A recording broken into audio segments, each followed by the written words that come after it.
there. We'll go live in about, just a few more minutes. Or about a No minute. worries.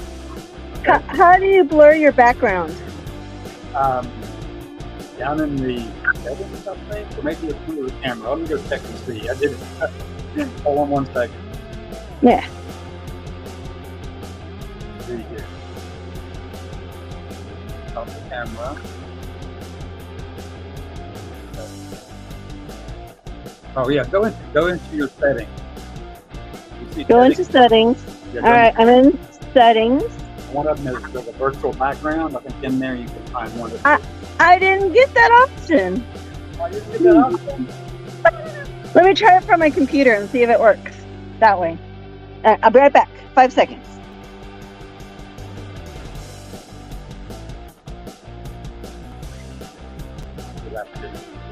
Anyone else watching right now? We will be going live with the show in just a few seconds. Hang out with us. Hang out.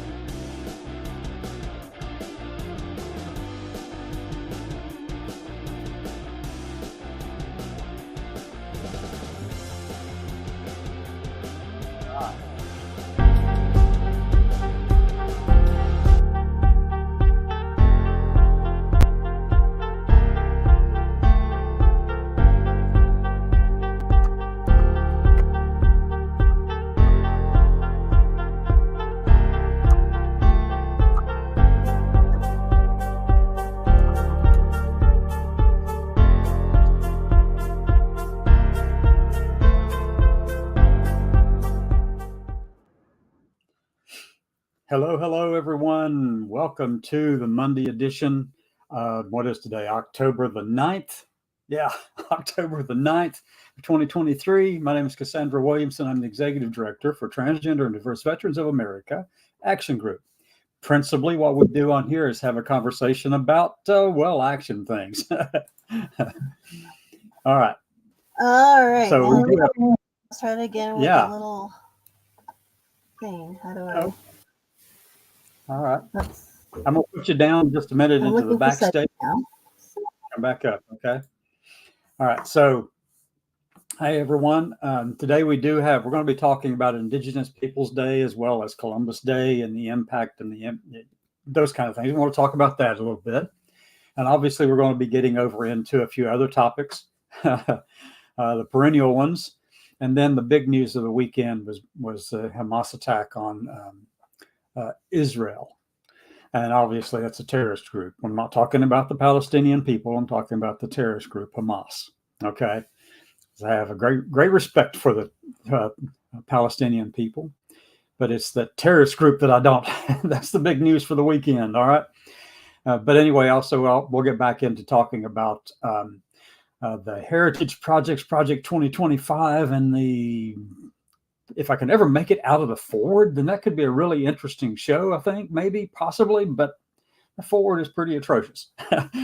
So I'm going to bring back on, but initially, first, from the very beginning, I want to introduce someone to you and let them introduce themselves as well.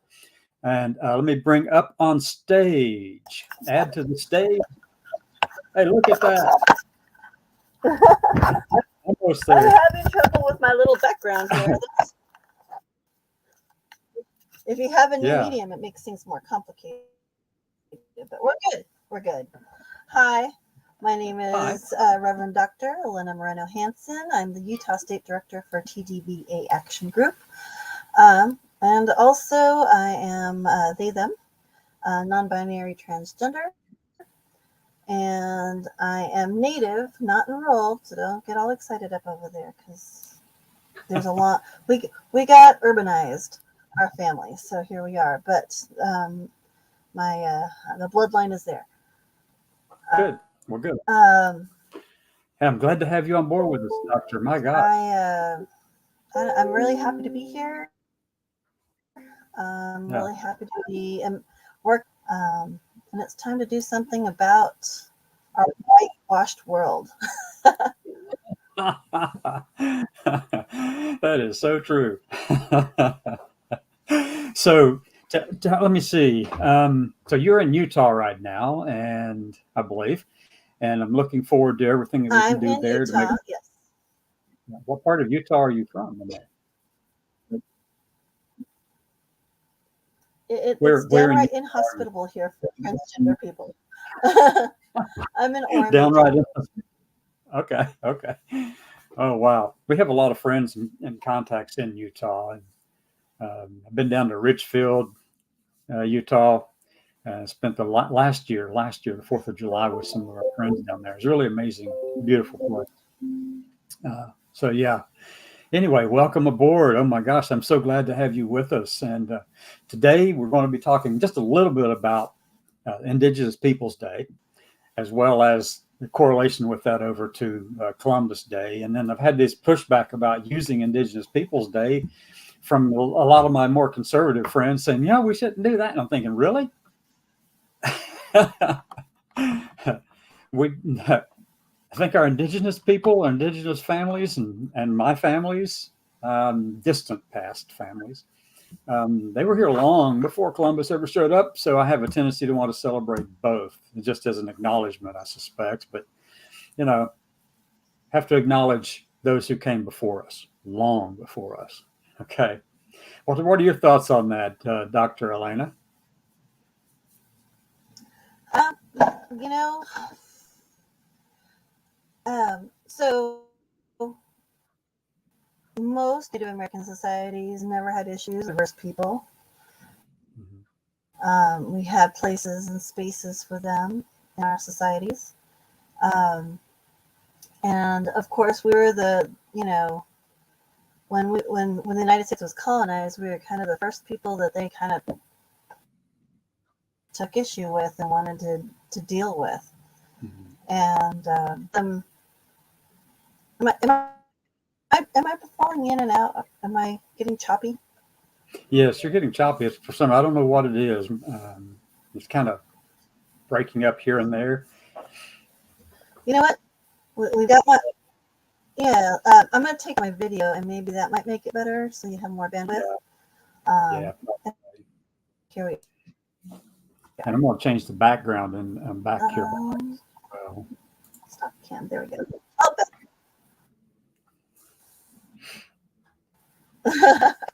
let me also change my little avatar so people will know what I look like when I'm here. Yeah. I have skill. It's really breaking up quite a bit on you. I don't know why. I have pictures of me all over the place. Let's see. There we go. Is that a little bit better with the sound though? It's still got a little bit of that choppiness in the background of it. I'm not quite sure what it is. Staticky in some places, but then we can pick up the gist of what you're saying. I'm so sorry. Oh, that's all right. That's quite all right. That's quite all right. Yeah. Things happen. All right. So anyway, some of the issues that are normal, or not normal, but rather the playbook for colonialism includes going after any organization or peoples that are different, that so that they can control basically how we live and how we think, or put us in a corner, like in reservations and such. They're trying to put transgender people in the corner in the same way that we were put in the corner. It's all connected. They just want control of the dialogue. They want to have their own monologue as to everything needs to be the same. And I don't think that our creator made us to be just one big blank slate. And I think the diversity of color and culture is a testament to the diversity is the right way and not the wrong way. Right. I mean, that's really a big part of it right there, is the recognition that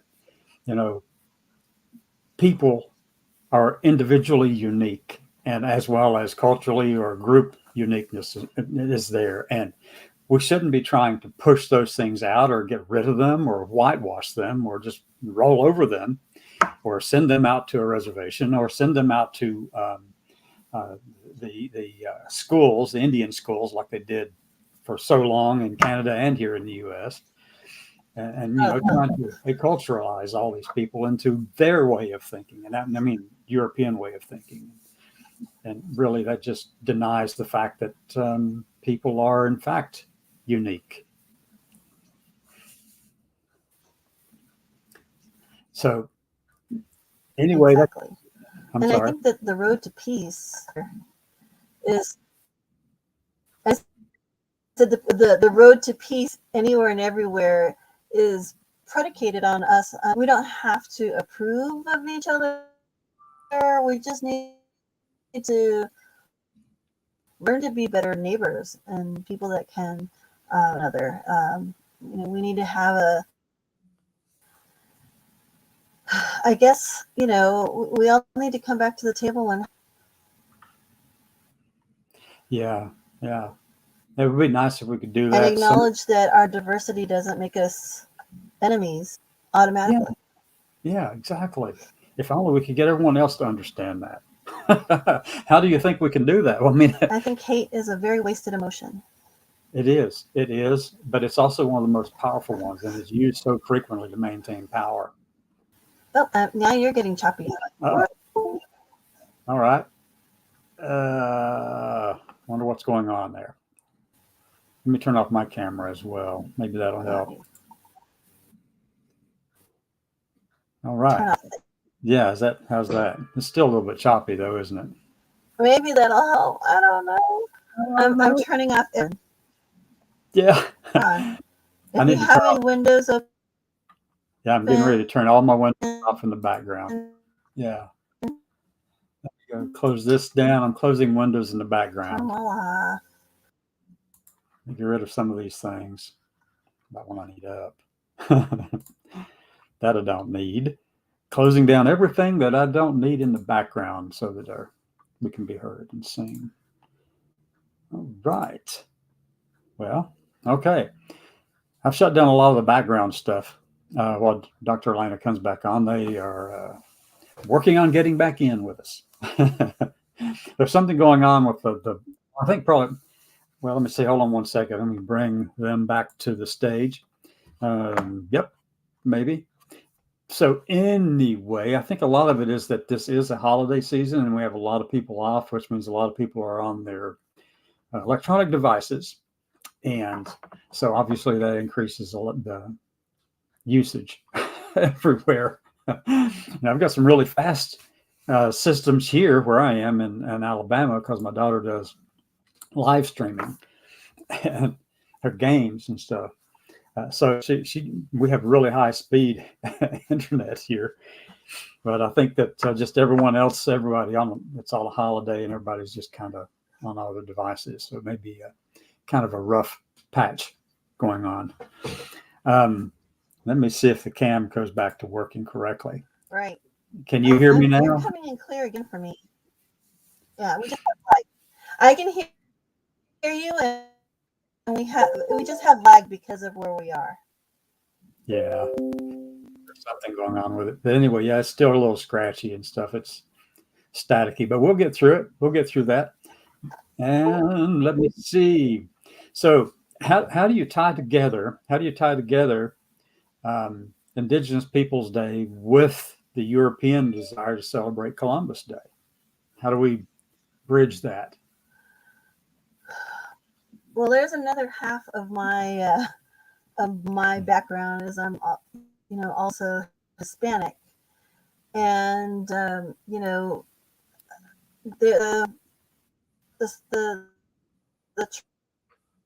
church wanted to have some kind of icon to represent Catholicism and all those other things, and we had a lot of Catholics in the country at that time. Columbus. Now, keep in mind, in Columbus's day, nobody liked Columbus. He was just he was just a horrible non-humanitarian. And but they still pushed him forward just to have a Catholic celebrated day that wasn't specifically Catholic. Right. So we, in all corners of America, we do not celebrate him. He was brutal to our people and intentionally killed people off with all various forms that he had available to him. Like, we were decimated, and we came with open hands of caring and kindness, and he retaliated with brutality. But it's not unlike what we're doing with transgender people across the United States, in that we're cutting off their ability to get proper medical, to get proper transitioning, to do their life, to live their lives authentically to them, and that there was a lot of assimilation in the United States that way as well. This isn't a new trick. This is an old trick. This is a current existence of making people just be what they want to be, or just to a form of genocide. And that is, it sounds like a really tough word, but we're there. Yeah, agreed. I agree with that. Part of it is we're there. Yeah, we can actually see how people, transgender people who don't, especially people. I'm sorry, what's that? I was saying that you can see the patterns, the same patterns that have been used throughout history to overpower a group of people that they don't like, or they want to remove or conquer. Is the first thing you have to do is start scapegoating them. When you call them barbarians, that's one of the first steps that you take toward that direction. That way you kind of take away their humanity that way. They're doing the same thing with transgender people. They've done it all throughout time. Anyone who's in the majority has used those tactics to take power over those who aren't in the majority. And so the majority in terms of demographics or whatever, but that seems to be the biggest thing. And that's what we're seeing right now with all of the stuff that's coming out of the Heritage Foundation about transgender people being the first topic that they want to talk about. And it's all in there about scapegoating this group of people simply because they don't look like you, act like you, and they aren't white enough. In this case, it would be white enough, but whatever. And so what they're doing is they're scapegoating a group of people just so that they can have power over them, and it kind of ensures their power when they do that. It also talks about their own internal weaknesses, but we're not going to go there.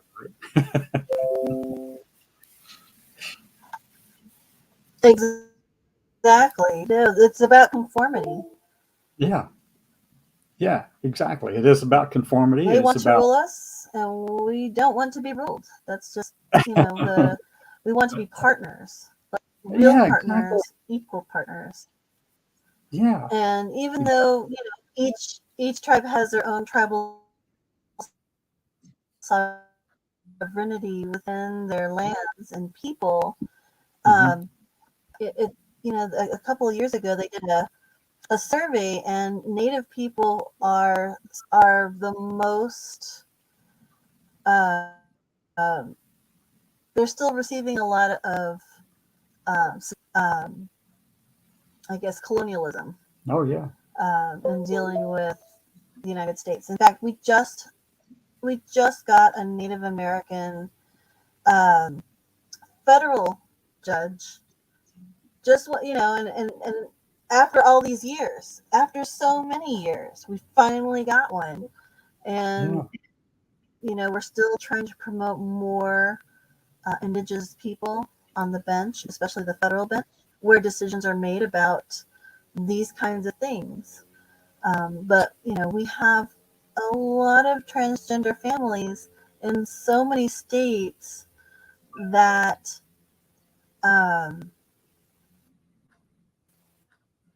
it's really hard for them to be their authentic indigenous selves, and it's also difficult to be their gender selves.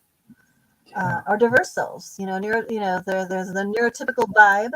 So people who, also are neurospicy, or anything that's different from, the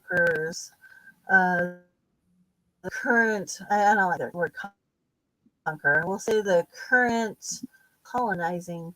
That is, that it has not gone away. No. I'm sure people like to think that was in the past, but it's still very much there, still very real. Exactly. So yeah, we see that everywhere. I mean, it's not just here in the U.S., but everywhere we see that. I mean, we use the word.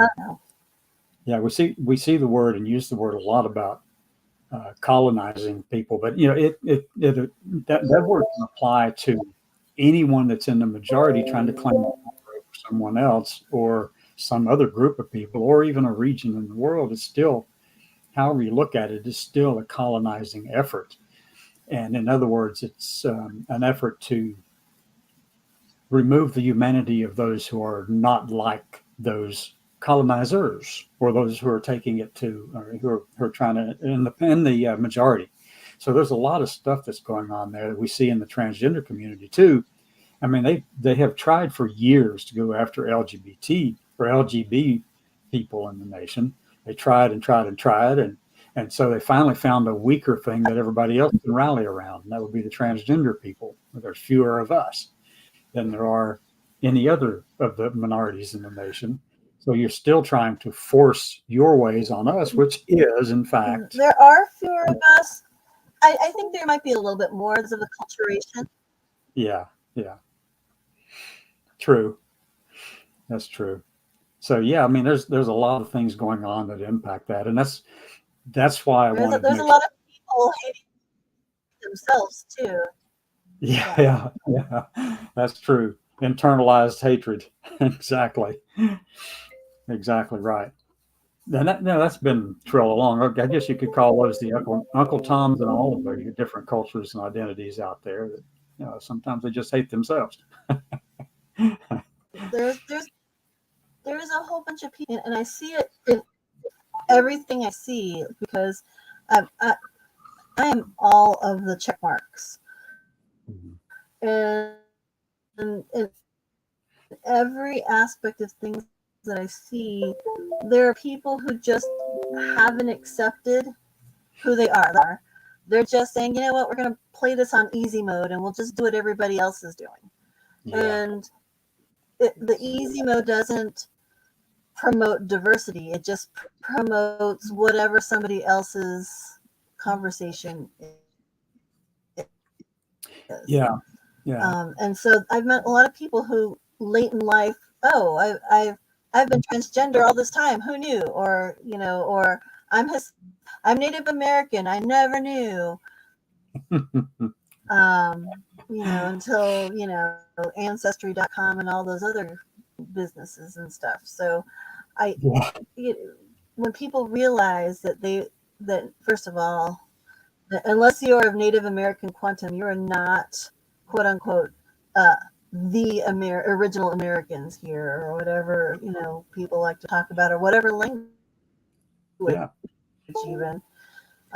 Languages have always been a multiplicity in America, even amongst indigenous people.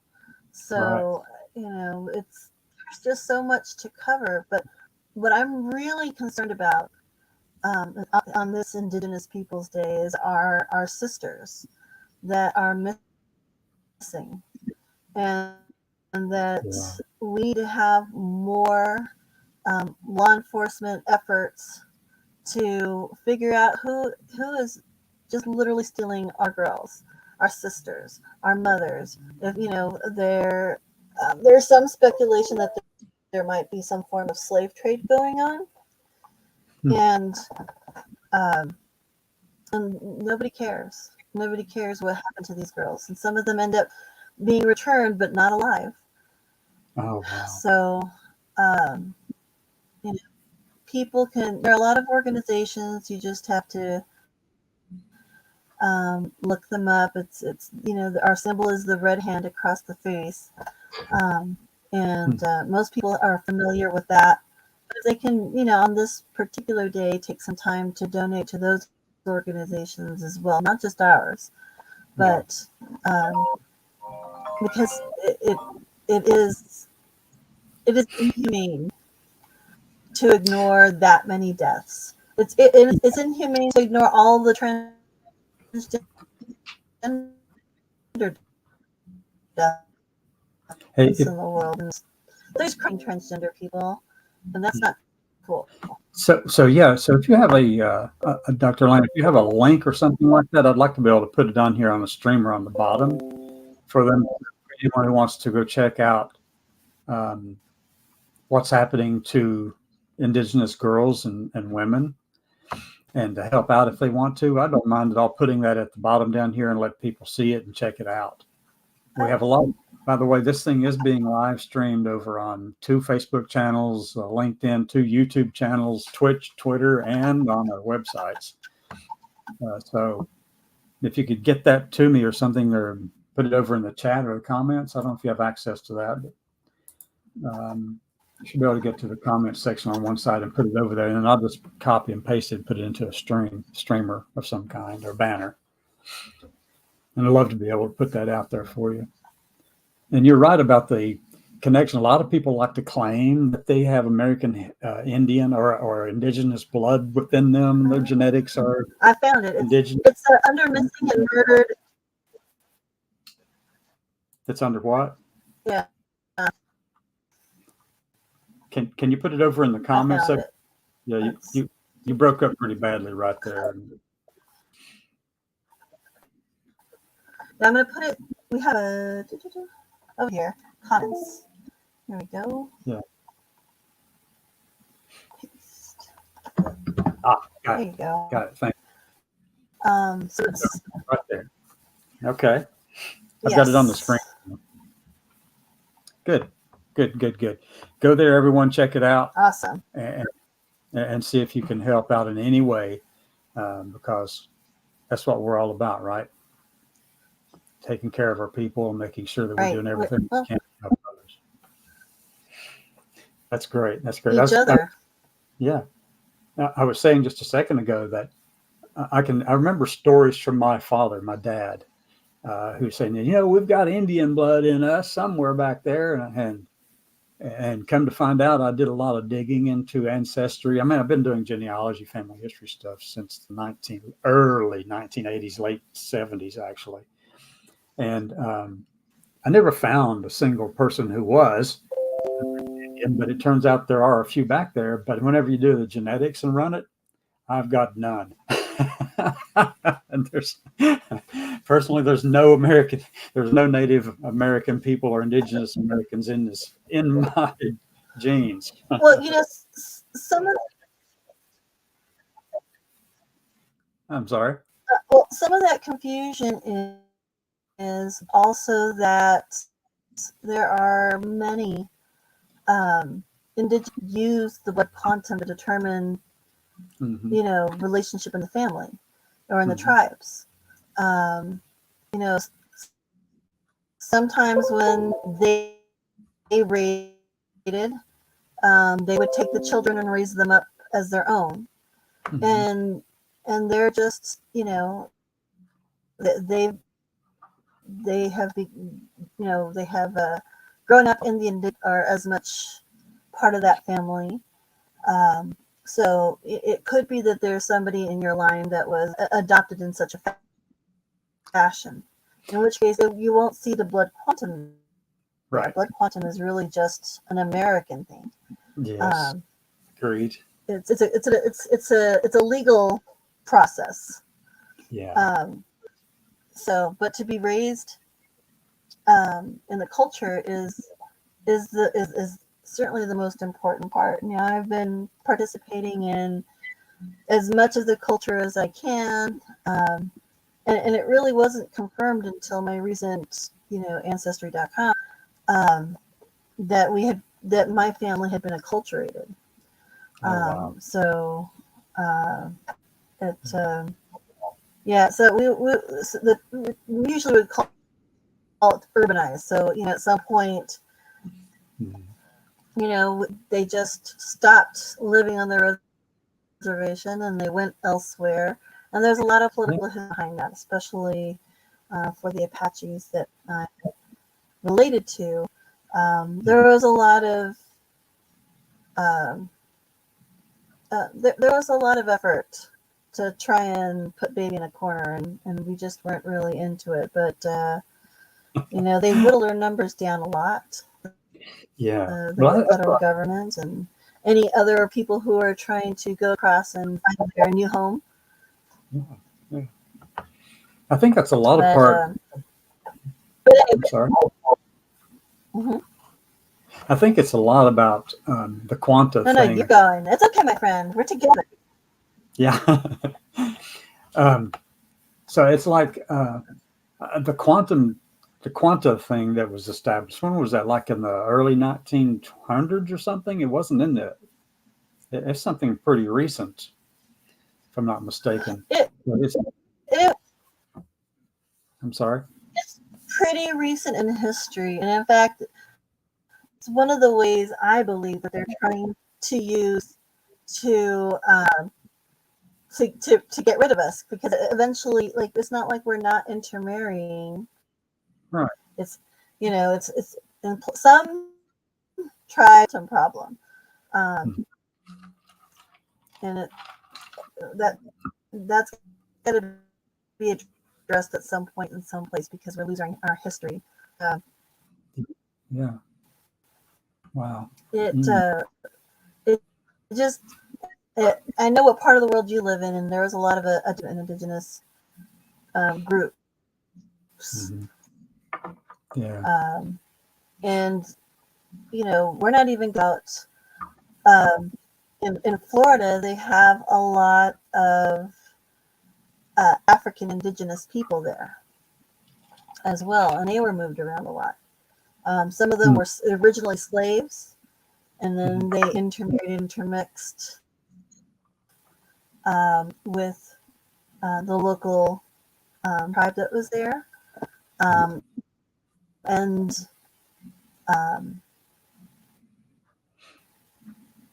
think it's another beautiful way of showing that we're not, in fact, that it was through some of these indigenous connections that they had that they were able to even escape the United States for their Mexican counterparts, because Mexico abolished slavery about the time of the Civil War, and a lot of Native American people went down, but a lot of them went down through relationships that they had with the same, like, cousins and tribes that they were affiliated with. Yeah. So there's just so much history that people are missing out on, that they don't understand. And our powwows are open. We try to encourage people to come and see the diversity, and we certainly the delicious food and the dancing and everything, the drumming. And there's still powwows, like, everywhere. So there's the main one, the big one in Albuquerque, New Mexico. But every state has indigenous people, and if they look up their state, there's actually it would be great. There's actually a place where you can follow all the powwows, and you can select by your state when the next powwow is going to come up in your area. And I encourage people to go and check that out, and to go as a visitor with appreciation, with don't just be humble, thoughtful, and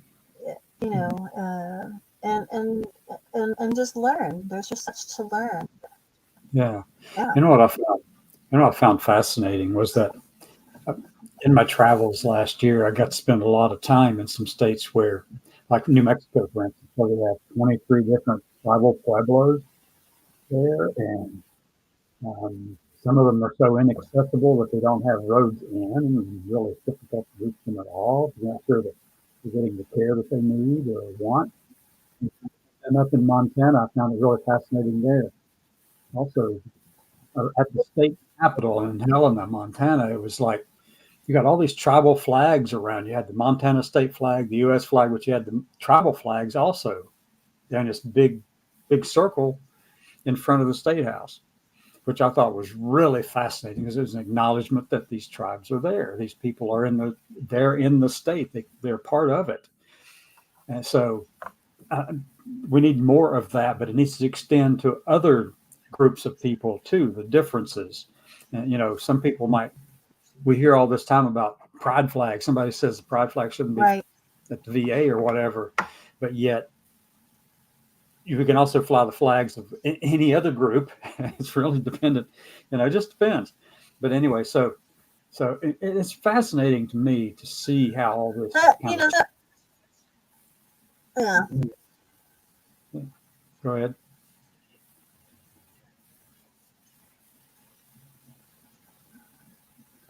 You're getting choppy on my end over here, so I just wanted to let you know. I don't know if that's everybody. Yeah, probably is everyone. My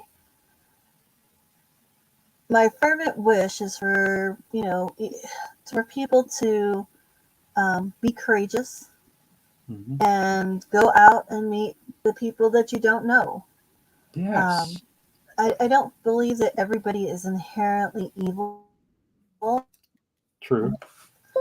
I think that there are some people in the world who are perpetrating evil stuff. I'm not going to lie. I'm just saying I don't believe that everybody is set up that way. I don't think that's how people live.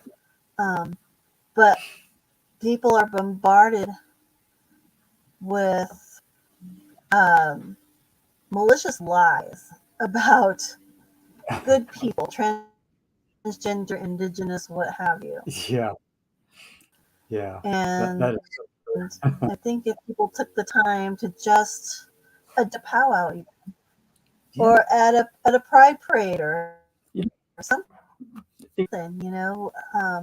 where we're just people. I always tell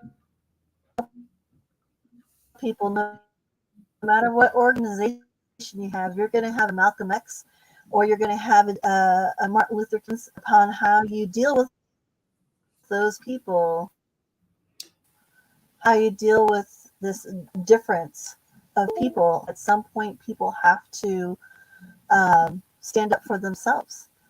Right. You're exactly right, Dr. Lana. I agree with that 100%. One of the biggest challenges we face is getting people out of their, I call it the cave, the Plato's cave, getting them out, unchaining them from the floor and saying, go out and look and see what the world looks like around you, because you're going to be surprised at what you find. You're going to be surprised at the humanity you find in every single group of people, culture or religion or nationality or any of those things, ethnicity, race, sexual orientation, gender identity. You're going to find real, true humanity in all of it. But you have to be willing to step out of your box and go look and go there and just, find out, meet people, get to know them.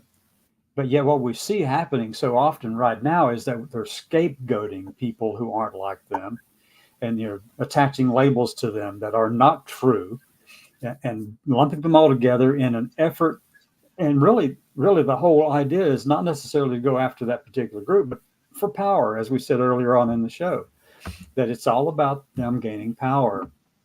And so the way to overcome that, get out of your houses and go see people and meet them where they are.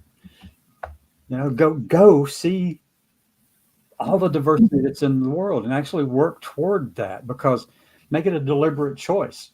Don't sit there in your closet and go, I can't get out right now. But I mean, you have to be realistic about it. You have to be safe about it. You have to be really cognizant of the fact that it can be dangerous, but weigh the benefits, weigh the costs. Go do it. You can't make a decision or can't make an informed decision about something unless you actually get involved in it, right? Anyway, that's just me pontificating. So anyway, Doctor, Right? yeah, exactly. All right. So I know we're breaking I up and am there's a lag. as a minister. Yeah, I'm a reverend. I'm a reverend doctor. So I just want to remind you that I chose to put the reverend first because I put my heart into ministry. And I happen to have a law degree. Yeah, Um, so uh, you will see a lot of ministers do that. Reverend is their most important title. yeah, Doctor is the next important title. Yes, I have a doctorate. Yeah, and but I do want to see more transgender, more indigenous people in the legal profession per se, because we have to learn how to, um, I guess, deal with these issues on a playing field, the current battlefield of what we're dealing with. And right. it doesn't have to be battle. I don't like those terms. I don't always like to put things in war terms, but when you're in a position where people are actually practicing genocide against your people, that I think that's the only resort that you have left. If people Yeah, can just appreciate people, they're going to get the MLK nice guy. Not that MLK was just a nice guy. He was very, very, Dr. King was very instrumental in a lot of people standing up for themselves. yes. And he, uh, and it was John F. Kennedy who says if you make, what is it? He said something about like if you make peaceful, um, if you make peaceful, let's look it up because I have it right here, and it's one of my favorite quotes from Mr. John F. Kennedy, who really really tried to do that diversity thing. Um, if you make um, peaceful,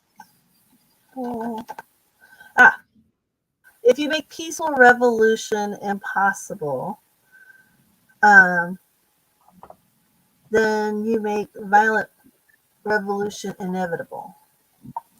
Yeah, that's a really good saying. That's a really good quote.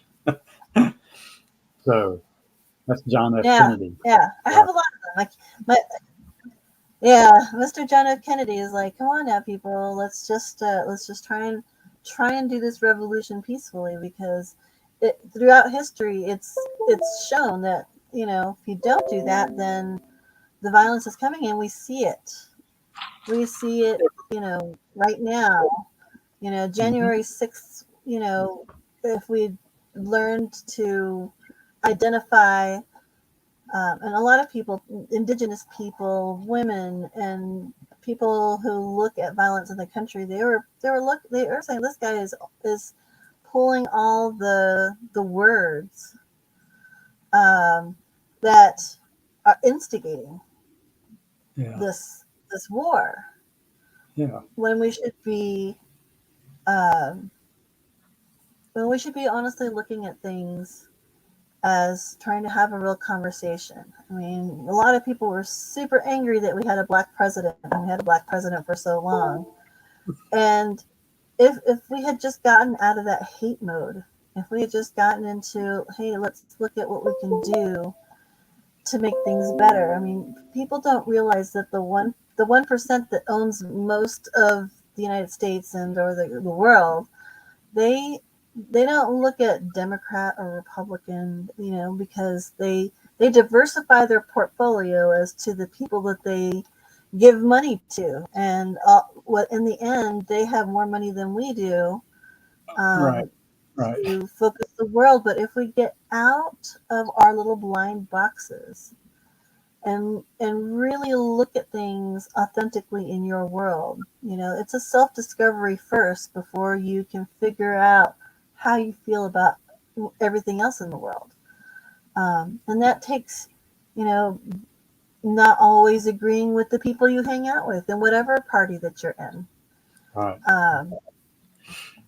And I think that that's something that people need to. I think that's what transgender people do, is that because we have done, like, nobody comes out as transgender thinking that it's going to be all roses and sunshine, because we know that's not the truth. I mean, it takes a long, insightful conversation with yourself to accept yourself. There's a lot of people who don't accept that of themselves because their family will hate them, or they won't talk to them, and then they turn around and they start picking on other people because of self-loathing. And I think that if we all take that journey, everybody should take their own journey and whatever comfort that they have, but try to push out and find out what people are actually talking about. Go out and meet people where they are. Yeah. And I think that we might be able to avert this what I consider the next civil war Mm-hmm. Mm-hmm. In the United States, because I see that there are violent factions building, and I don't think people are prepared for that kind of inner war. Yeah. And if we're all faithful, loving Americans, Constitution loving Americans, then we really need to do some more work to respect people. But find that path, do the work, find out who you are, what you really, really believe in, because you're going to find out that there's more commonality than differences. Yeah. And you're so right, Doctor. Thank you for saying all that. That's really good, because it's so important to see those things, see yourself, understand yourself, the self-discovery part. Absolutely. I think people in the transgender community, the transgender people, or people who are different in any way, whenever they start doing a little self-introspection and start digging into themselves, then it becomes something that we're used to doing. But at the same time, sometimes we have a tendency to cloister ourselves off and not get out and look at the world differently, or look at the world through other eyes.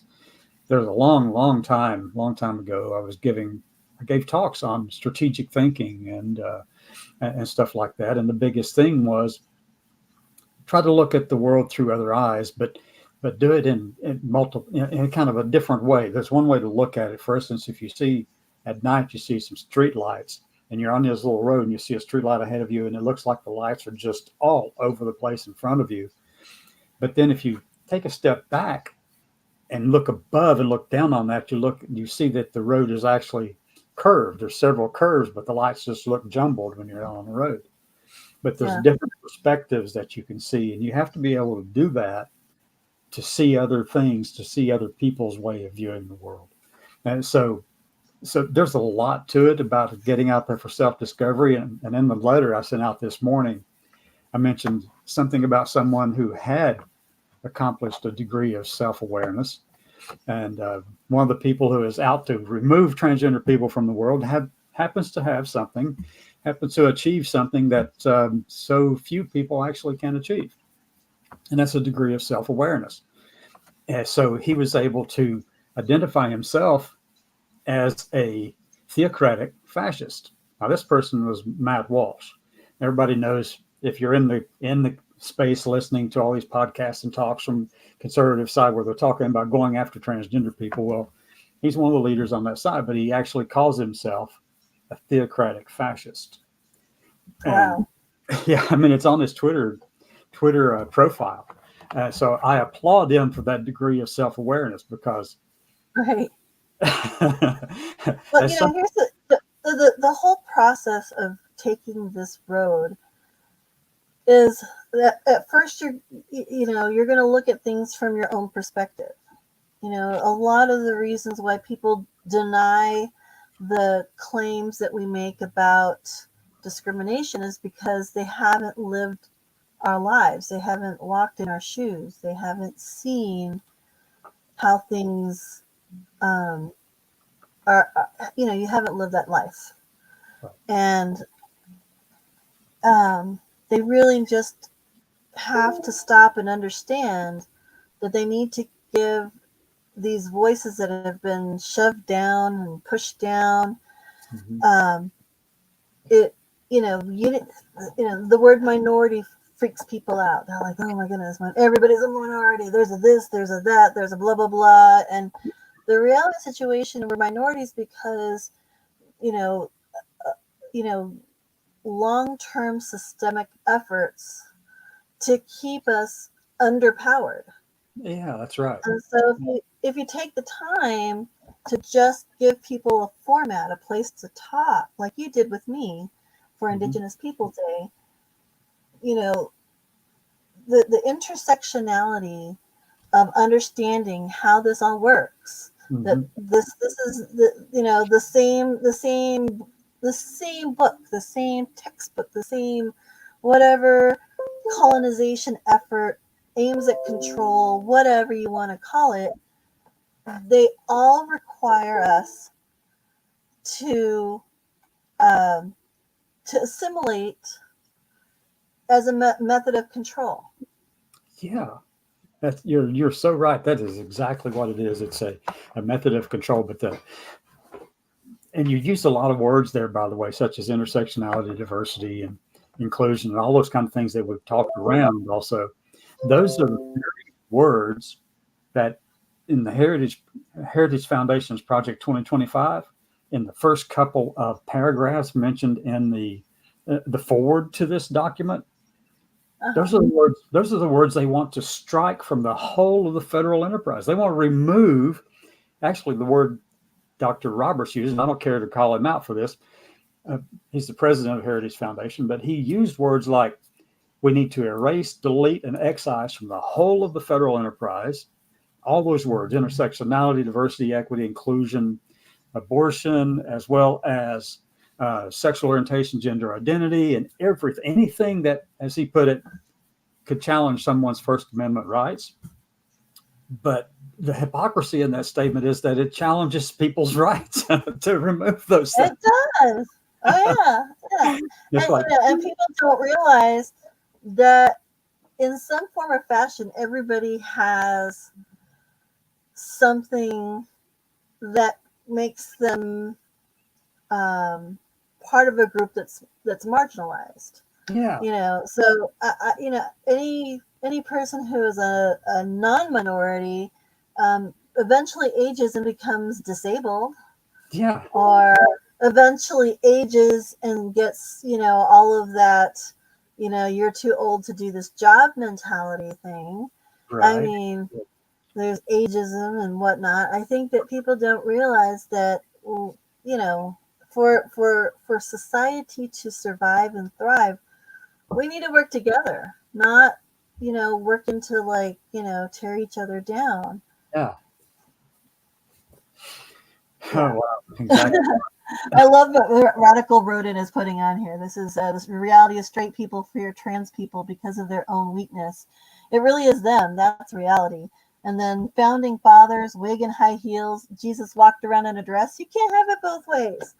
I love that because, over time, what's considered taboo is not taboo. And what's considered, the term Catholic in its simplest form, not as the religion, whatever is considered to be cool and okay now will not be in the future. And I mean, there are kids running around thinking that they invented, bell bottoms or capri pants and skinny jeans. They're like, I don't think you know, but we did those things, That is like it's this whole intergenerational conversation, cross-cultural conversation. Yeah. And to come with an open heart, an understanding heart, a forgiving heart, Because some people, even my own close friends, they say things that hurt my heart. Just need to come out. I understand, because I have a lot of patience and love, and because I've lived all around the United States, and I'm a little bit of this and a little bit of that. I understand where they're coming from. I understand what they're trying to say and what they're trying to do. Yeah. And some of them are trying to say the right things. They just don't have the words. Right. They just don't have the understanding. They don't have the walk in that person's shoes kind of perspective. Yeah. And that, I'm not a throw the baby out with the bathwater. I will work with people if they are genuinely interested in learning more about all these different things that I am, so that I can help them understand. Absolutely. I agree with that 100%. Absolutely right. And, there's no reason to throw it all. As a matter of fact, it was Thomas Jefferson who wrote in a letter in, I think it was on July the 12th or July 16th of 1816. The very first paragraph in the letter says, "Please don't share this. I don't want anyone to really know what I actually think." But that's me paraphrasing a paragraph that he actually wrote that. But that's what it says. Yeah. And then down in the bottom of it, he goes, he said, "I knew that people, there was this push around the country." This is in 1816. There's push around the country to put up on a pedestal all the founders of the Constitution, the writers of the Constitution, Declaration of Independence, and all that. There's this tendency to lift them up higher than they really were. And he said, "I knew them. They were just ordinary people. And they would object to what we're doing today in terms of saying that you put that thing on a pedestal and don't change it and hold to that steadfastly for the rest of your life in perpetuity." He was saying, he actually said this. He said, "Why would you force me to wear the coat of my youth when I now know better? I know more. I have more knowledge. I have more experience. Why force me to wear the coat of my youth when I know better?" But yet, that letter is one that gets left out of any conversation when they're talking about the early parts of the founding. Right. Well, and people forget that just about everybody by now has seen Hamilton, and which is a really, really amazing production.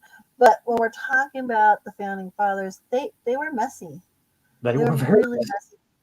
That everybody, we come to this life with humanity, which means that we're going to fail and succeed. Yeah. And and change starts somewhere. Yeah. So it took a lot of time for us to get to where we are now. And there are some people who are trying to push it back, so that we don't have as much of this love and intersectionality and all this other stuff. But it's important to look at who these people were and what they represented at the time and what they were trying to do and what they were working against. Yeah. And so, I remember distinctly when Caitlyn Jenner came out, and it was like, oh, Caitlyn Jenner, blah blah blah, and then Caitlyn Jenner, I don't think is a poster child for transgender people. Because they started making those same mistakes that people always do. Like Caitlyn Jenner was like all about, the former president, that I shall not say his name because reasons. But anyhow, she was all supportive, and she didn't realize that these guys are just using you, and the Republican Party back, when Caitlyn became a Republican, is not the same Republican Party we have today. It is not. That is true. It is not. And then the things that she did and she went through and she accepted or didn't accept, those are common mistakes that people make when they're first walking their transgender line. They're like, oh well, the Republicans are just fine. And as a general rule, the everyday Republican is actually a quite decent human being. They just have different goals and hopes. Right. But that's that is not what we are seeing now, especially with the broken caucus that they have going up at, in the House of Representatives. Right. Um, Hmm. so, but and part of it is, and as I mentioned, the 1%ers, they just, they have a diversified portfolio, and they absolutely, these people can't get elected without money. And that's another conversation we should have some other time, about how we need to get rid of allowing corporations Oh my to God. considering them people, because they're Yeah. not. They're It, not people. People have compassion. But that's a different story. But it costs a lot of money to put your name on the air and get some newspaper ads, or make those yard signs and stuff like that. And any one of those people can be beat by a well organized candidate. yeah. But but they just they want to still be part of the cool club and Congress, and so they're going to take their money where they take their money. Yeah. But if we get rid of Citizens United, which was if we codified that in our Constitution Mm-hmm. and all of our laws, that was where things started to go bad. That was Yeah. exactly where things started to go bad, You because know, of yeah. the freedom of speech issue. Yeah, that's one of the biggest things that I also pointed out in the forward to the Project 2025 that Heritage put out. The one thing in there, they start talking about, they lump in pornography, they lump in transgender ideology, which I think is just a stupid phrase. And then they lump in there um, child sexual predators and stuff like that. They put all this stuff all in one sentence with just commas separating all of them. And then they go in and say, are undeserving of protections of the First Amendment. Now, the thing that stood out to me, Dr. Lena, right then when I read that the first time, the very first thing that jumped out to me was, so transgender people don't have First Amendment protections, but a corporation who has personhood does. Right. And I'm thinking, really? That is just absolutely asinine for you to even write that thing and then say that in the same darn paragraph. It's just baffling to me, the hypocrisy in that statement alone. And it's just, I don't get it. I mean, I don't understand that. And in that forward, I mean, it goes after us in a big way. As a matter of fact, it tries to lump us in as being not human enough, unreal, unnatural, words used in. And it's just horrendous that you would do that to another human being. So you have to ask the question, why are you doing that? Well, I think Matt Walsh nails exactly why they're doing it. It is a form of theocratic fascism. It's exactly what it is. Just the rest of them haven't come to that conclusion yet. And actually, they can't admit that's who they really are, even though they admit they are doing it. And for those watching or listening at home, you can Google Project 2025, and I encourage you to do so. You don't have to buy their book. Don't give them money. But there are links to the Project 2025. It's very long. It's a very big book. And the last time this group put out a project, was it Project? What year was that, Cassie? Yeah, it was back in, if you know anything about the Heritage Foundation was formed back in the mid-70s, 1970s. And then in 79 and 78, 79, they put out this mandate for leadership kind of thing, this project just for the new president, if that president would be conservative. Reagan won. They handed Reagan this document and said, here are the things that we would love to see take place in the first 100 days in your presidency. They were able to get 60% of it accomplished within 100 days without the organization to make it actually happen. They didn't have people ready to roll in and take over stuff. Project 2025, however, oh my gosh, this is light years ahead of what they did in 1980. Now they've got, with this Project 2025, if you go check it out, read it. I mean, just read the first 17 pages or so in the forward section. Read that first section. They tell you who they are, what they want to do, and how they want to go about doing it. So they want to go in, and they've already created academies to train people to take over.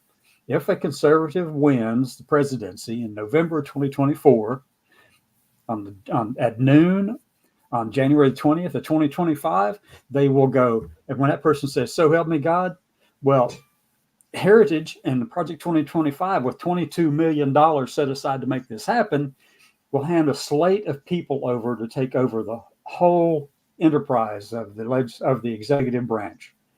Okay, 20,000 people to go in there. They're going to train them. They've already started. Train them, vet them, make sure they can pass security clearances, make sure they're talking on the same page, and go in. And now they're not going to, their stated goal is to reduce the size of government, but they're not going to do that at first. First thing they want to do is go in there and excise, delete, and erase us, minorities, any reference to us across the whole of government. And then they're going to try to cut it down. But I'm going to tell you, what they did in 1980, that was child's play. What they're doing now, they have a strategy. They are implementing it, and if they win, they will do exactly what they're telling you they're going to do. Period. Yeah. And here's what I'm asking people to do, and what Dr. Elena and I have been talking about briefly as well, is that they're well funded. The Heritage Foundation's got $265 million set aside in their war chest. That's how much money they had left over last year in 2022 when they filed their tax reports for that year. That's how much they had left over. And all these other groups coming together put in $22 million to create Project 2025 and implement it. They have got the airwaves on their side. Unless you can get people to come in and donate $5, $10 a month or something, anything. Because we've got, as Radical Rodent says down here, there are 23 million LGBT people in the United States. But there's also another 20, 30, 40 million people who actually support us and are our allies and defend who we are. And if they could put in just anything on a daily basis or on a monthly basis to help us do this, that's what it's going to take. We have to fight them where they, and I hate using the terms fight too, because Radical Rodent and I have had this conversation quite a bit. But we have to take it to them. We cannot sit back and assume, oh, they're just going to slap us here. We'll just turn this cheek and maybe they'll go away. Or kumbaya, it's going to be all right. It's way past that time, folks. We are way past. It's definitely way past that time. And more, if nobody's ever seen Revenge of the Nerds, absolutely should see that movie. It's kind of messy. It won't hold up as far as today's ideals. But they had one thing, and that was, I'm not a nerd, but I'm the mom of a nerd. I'm the dad of a nerd. I'm the, whatever of a nerd or whatever. We need to start doing that with our diverse communities, link arms and say, we will not let hate win. Yeah. Anyway, that's the topic we want to bring up for this evening, also on the show this evening. For anyone watching right now, we're actually doing a two-part thing. Noon Eastern time, which is 11 Central, 10 Mountain time. Weekdays do this kind of news talk show kind of thing, but also since there's another crowd of people who come around in the evenings, I'm going to be doing it in weekdays at 6 Eastern as well. And I'm always open to having people come in and chat with us. As a matter of fact, I do want to mention this.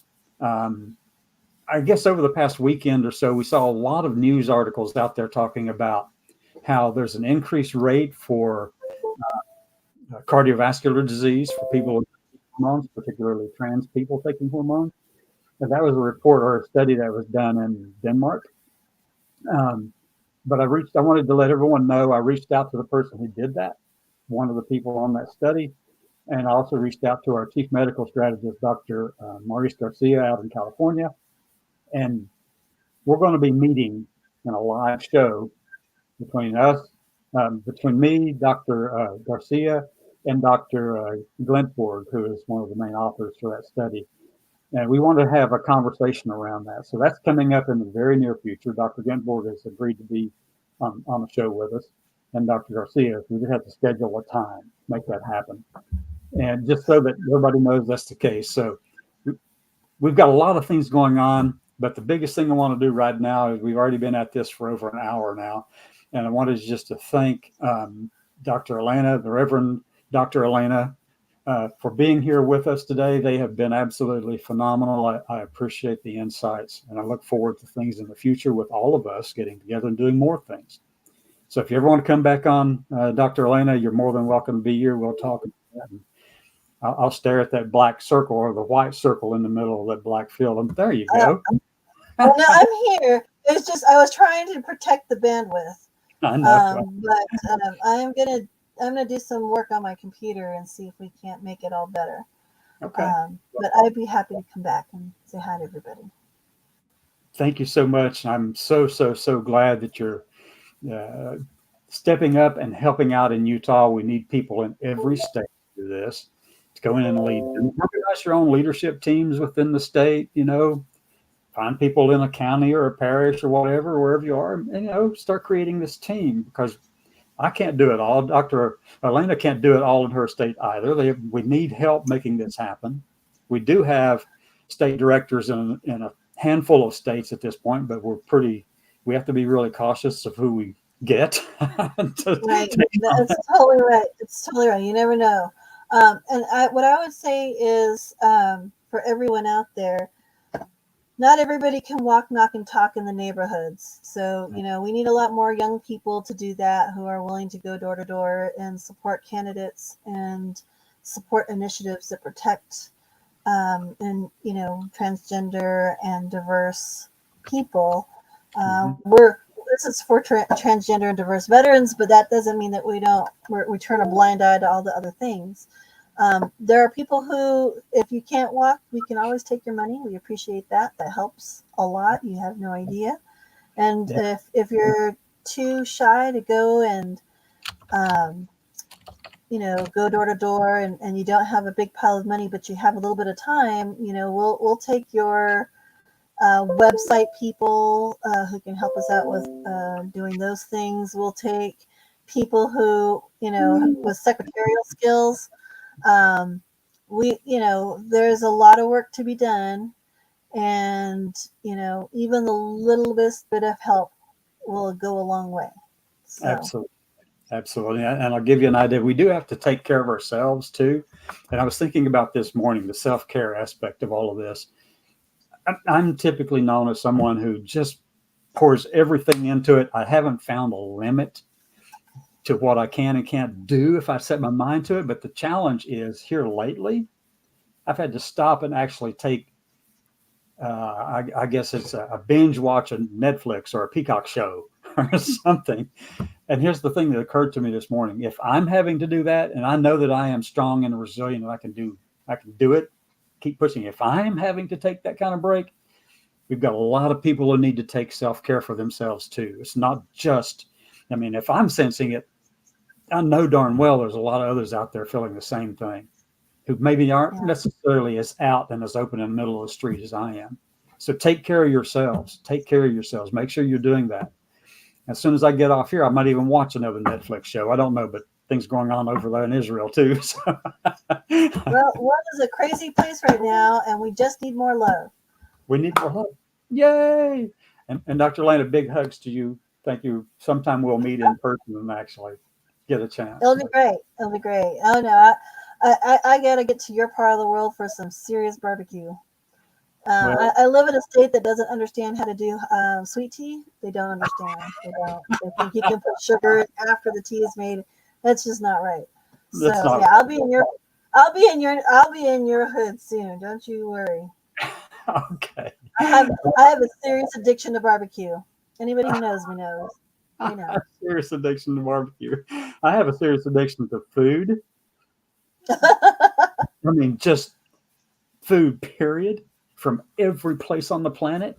I know. I love all the foods. I used to live in Las Vegas, and that was awesome because I could try a different variety any day of the week. It was so great. Yeah. But now I'm in Utah, not too far. I could still drive down there if I need to do stuff. But still, this part of the country is not known for its oh my god barbecue. So yeah. and I have yet to try the white sauce Oh, wow. barbecue. I've Okay. never tried that before, so like I can't call myself a barbecue connoisseur if I haven't, tried it. Yeah. Yeah, that's right. I got it. Thank you. I'll meet you in Birmingham. I'll meet you in Birmingham. That's what we're gonna do. Birmingham would be great. There's some good places up there in Birmingham. It's only about 50 miles north of me. All right. Well, I'm gonna play the closeout music and then kind of get moving here. So here we go. Everyone have a great day. Have a great, awesome day. Bye. Have a good one. Okay, you too. Bye-bye.